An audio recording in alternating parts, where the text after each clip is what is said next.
Well, with me here in the studio is Roberto Roccu, a lecturer in international political economy at King's College here in London. Thank you very much for being with us. Coalition politics, wherever they take place, are notoriously difficult to follow. But here in Italy, we have this incredibly powerful figure of Silvio Berlusconi that we all focus on.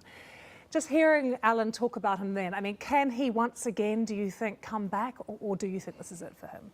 Rise back as a phoenix, as he has done so many times over the past few years.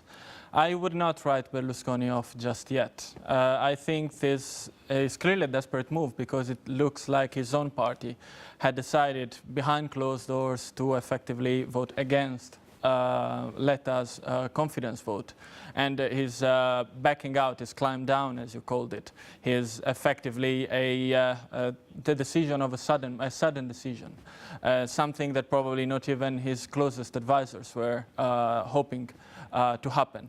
And effectively, this move that Berlusconi has done has two functions, in my view. On the one hand, he would like to be seen as a responsible statesman, that is trying to show that he cares for the country, and the country now needs some political stability. And the other side, within his own party, is trying to avoid exactly this splinter, this creation of groups that would stay with the government with him staying outside.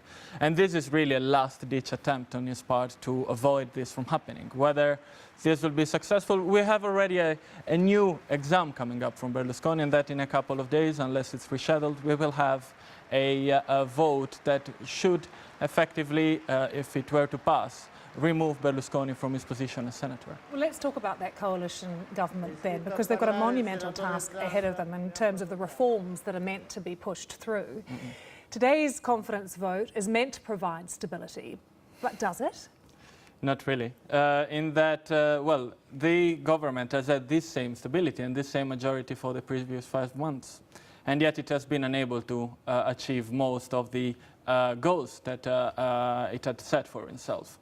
Of all the reforms that were promised, the only one that went through, quite ironically, is Berlusconi's main electoral pledge, which was scrapping a tax on residential houses. So, to some degree, this government, this coalition, has proved, well, what it was thought by many already at the very beginning as a coalition that wasn't likely to work. One quick question. What are the public making of all of this in Italy? Well, the public are becoming increasingly disillusioned with Berlusconi and the politics of Italy revolving around Berlusconi for the past 20 years. They are seeing their own living standards substantially deteriorating. The forecasts for the Italian economy are expected to be even worse than expected in 2013, with a contraction of GDP by 1.7%. Youth unemployment has skyrocketed above 40% for the first time since we hold these records. So Italians are becoming increasingly uninterested into these transformations or these discussions that are going on in the political arena. Roberto, thank you very much for joining us.